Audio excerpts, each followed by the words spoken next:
மகாராஷ்டிராவில் பகிரங்கமான சம்பவம் நடந்திருக்கிறது. மாற்றுத்திறனாளியான இளம் வயது 22 வயது இளம் வயது பெண்ணை ரோட்டில் துரத்தி அவளை வழிமறைத்து பாலியல் பலாத்காரம் வன்கொடுமை செய்து இரத்தக்கரையாக ஆக்கியுள்ளது. நல்ல யோகம், அந்த இளம் வயது பெண்ணுக்கு உயிர் மட்டும் போகவில்லை, பாக்கி எல்லாமே முடித்து விட்டார்கள். இளம் வயது பெண்ணை ரோட்டில், அதுவும் மாற்றுத்திறனாளியான இந்த பெண்ணை எப்படித்தான் துரத்தினார்கள், எப்படித்தான் துரத்துவதற்கு மனசு வந்தது? அது மட்டுமா, ஓடிய பெண்ணை பைக்கில் 5-6 மிருகங்கள் துரத்தி கொண்டே சென்றது. ரோட்டில் இருக்கும் ஒரு வீட்டின் சிசிடிவி கேமராவில் பதிவானதுனால இந்த கேஸ் இப்போ பெரிய ஒரு புள்ளியாக மாறி நிற்கிறது. அதை பற்றி தான் நம்ம இந்த வீடியோல பேச போறோம். வாங்க வீடியோக்குள்ள போலாம். ஒருத்தர் மேல நீங்க விசுவாசம் காட்டுறதுக்காக இன்னொருத்தரையும் அசிங்கப்படுத்துறீங்க.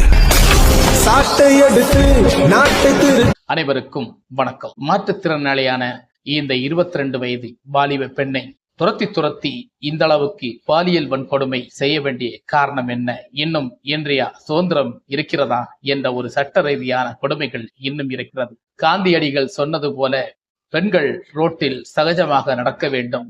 நம் நாட்டு மக்களோட அவங்க இணைபிரியாத ஒரு இன்பமாக ரோட்டில் எந்த நேரமாக இருந்தாலும் தனிமைப்படுத்தி வர வேண்டும். அவர்களுக்கு சுயமான ஒரு இது இருக்க வேண்டும் என்பதற்கான எண்ணங்களை காந்தியடிகளை சொல்லிட்டு போயிருக்கிறார். ஆனா அதுவா இப்ப நம்ம நாட்டுல நடக்கி மகாராஷ்டிரா நடந்த இந்த சம்பவம் இப்போ பகிரம்பான சில விஷயங்களாக போய்கொண்டிருக்கிறது. நேபாளத்தில் அந்த குற்றவாளி 5 பேர்கள்ல 2 பேரை பிடிச்சு இப்ப போலீஸ் விசாரணை நடந்து கொண்டிருக்கிறது. 2 பேரை சுட்டு பிடிச்சிருக்கு போலீஸ். இந்த மாதிரி கொடுமை நம்ம நாட்டுல இன்னொரு நேற்றங்கள்ல நடந்துட்டு தான் இருக்கு. இது எப்ப ஒளிய போகிறது, எப்போ கரைய போகிறதுன்னு நமக்கே தெரியலங்க. பேசி எங்களுக்கு வாய்தான் வலிக்குது.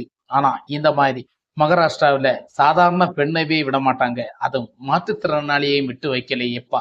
என்னப்பா இது நாட்டுல கொடுமை நடக்கிறது? மாற்றுத்திறனாளியான கொஞ்சம் அழகும் மறைவும் இருந்தால் இப்படித்தான் ரோட்ல துறந்து வெறிபிடிச்ச மிருகங்கள் துரத்தி கொண்டு அது எந்த அளவுக்கு ஓடி எச்சி அந்த சிசிடிவி கேமரால இந்த விஷயம் பதிவானது ஆக இருக்கும். இதை பார்க்கும் போது இந்திய நாடு இப்போ எப்படி இருக்கிறது, எப்படிப்பட்ட சூழ்நிலையில் தள்ளப்படுகிறது என்று நமக்கு தெரியலைங்க. அந்த அளவுக்கு இவங்களுடைய இதெல்லாம் இருக்கிறது. ஆனா நல்ல யோகம், அந்த 22 வயது இளம் வயது பெண்ணுக்கு எதுவும் ஆகவும் விடல. நல்ல யோகம், உயிர் மிச்சமாக இருந்திருக்கிறது. இரத்த கரையோட அந்த உயிர் திரும்பி இருக்கிறது. இன்னும் கொஞ்ச நேரம் ஆயிருந்தால் அந்த இளம் வயது மாற்றுத்திறனாளியான ஊனமுற்றவர் என்று பார்க்காமல் கொலை கூட செய்திருப்பார்கள். அந்த அளவுக்கு கொலை வெறியர்களும் காம வெறியர்களும் நம்ம நாட்டுல அதிகமான சூழ்நிலைக்கு தள்ளப்பட்டு கொண்டே வருகிறோம்.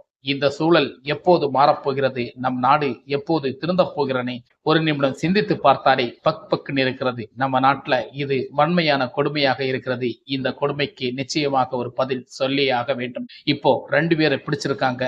இன்னும் 3 பேர் சிசிடிவி கேமரால பைக்கு மூலமாக தொங்கி துரத்தினார்கள் அந்த இளம் வயது பெண்ணை. காட்டு மிருகங்களை நாட்டில் விட்ட கதையாக மாறிவிட்டது. இப்போ நம் நாடு அப்படித்தான் இருக்கிறது. இந்த இளம் வயதான 22 வயது பெண்ணை எப்படியாவது உயிர் தப்பி விட்டது என்று நினைத்தோம். ஆனால் எப்படியோ உயிர் பிழைத்து விட்டதோ என்று ஒரு ஆறுதல் பட வேண்டிய சூழ்நிலைக்கு நம் நாடு தள்ளப்பட்டிருக்கிறது. ஆனால் அந்த பெண்ணின் கொடுமையை பார்த்து அந்த உறவினர்கள் பார்த்து அவர்களின் அழுகையை பார்க்கும்போது நிச்சயமாக நம் கண்கள் கலங்கி கொண்டே இருக்கிறது. அந்த அளவுக்கு கொடுமைப்படுத்தி பலாத்காரம் செய்து எத்தனை பேர் அதை கொடுமைப்படுத்தி சித்திரவதை, ஏற்கனவே ஊனமுற்றவராக இருந்த அந்த பெண்ணை எந்த அளவுக்கு கொடுமைப்படுத்த வேண்டுமா? நம் இந்திய நாடு மிருகங்களை கொண்டுள்ளதா?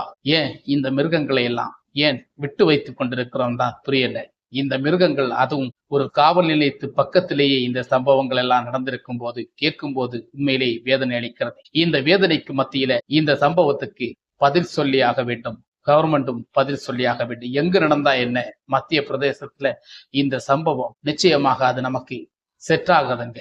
இந்த நாட்டுல நிறைய விஷயங்கள் மாற்ற வேண்டும் என்பதற்கான எண்ணங்களை உங்களுக்கு நான் திணிக்கிறேன். இந்த வீடியோ உங்களுக்கு பிடிச்சிருந்தா மறக்காம நம்ம சேனலுக்கு சப்ஸ்கிரைப், லைக் எல்லாம் பண்ணுங்க, ஷேர் பண்ணுங்க. மீண்டும் சந்திப்போம். வணக்கம். ஒருத்தர் மேல நீங்க விசுவாசம் காட்டுறதுக்காக இன்னொருத்தரையும் அசிங்கப்படுத்துறீங்க.